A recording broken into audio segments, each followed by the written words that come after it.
যারা নিয়মিত জিকির করে, আমরা তো এখানে মসজিদে সাপ্তাহিক জিকির তরিকতের নিয়ম অনুযায়ী হয়, এই জিকির আপনি বাড়িতেও সময় সাপেক্ষে করতে পারবেন। যখন সময় পাবেন নিজে নিজে মনে মনে জিকির করতে পারবেন। কারণ এখানে জিকির হয় জিকিরুল্লাহ, আল্লাহর জিকির, আল্লাহর জিকির।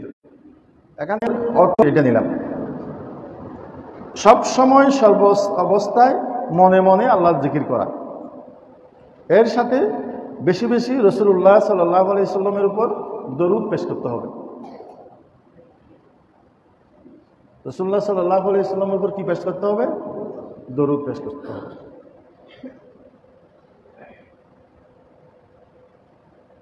আমি এক জায়গায় পেয়েছি, এটা সবার পক্ষে সম্ভব না, যদি সম্ভব হতো আপনাদের আমাদের সবার উপকার হতো।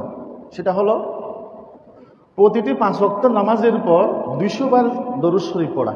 কয়বার? 200 বার দরুদ শরীফ পড়া, এবং এর সাথে সূরা ইখলাস, কুল হুয়াল্লাহু আহাদ, এটা 1000 বার পড়া প্রতি ওয়াক্তে, তাহলে 5000। আবার রাত্রে শেষ রাত্রে উঠে 1000 বার, তাহলে 6000।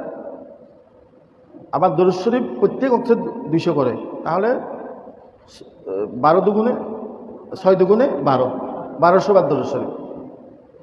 এই আমল যদি কেউ করতে পারে, তার সমস্যা কি, তার আফত কি, বিপদ কি, তার সামনে কি হবে, কি হতে যাচ্ছে, এগুলো তার অন্তর্চক্ষু এটা খুলে যাবে। আর এইটা যদি না পারেন, আরেকটা আমি সলিউশন দিচ্ছি, সেটা হলো ডেইলি 1000 বার 40 দিন করতে হবে। কয়দিন? 40 দিন, ডেইলি 1000 বার সূরা ইখলাস।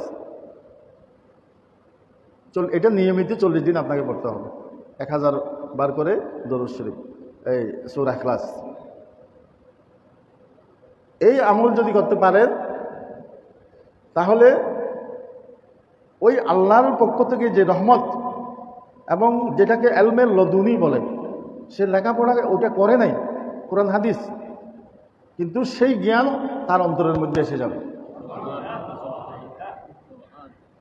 এই যে আমল যদি করেন, আপনি চোখ বন্ধ করলে আপনার বাড়িতে কি সমস্যা হচ্ছে এখান থেকে আপনি বলতে পারবেন, কিন্তু আমল এটা করতে হবে। আমলিয়াতের মধ্যে যারা নিয়মিত কতগুলো আমল করে, আমলিয়াতের মধ্যে এগুলার ফজিলত রয়েছে, এগুলার বরকত রয়েছে। 2টা নিয়ম বললাম, যাদের পক্ষে করা সম্ভব তারা যদি করতে পারে, আমি যে কথা বলেছি সেটা অবশ্যই আপনারা অনুধাবন করতে পারবেন।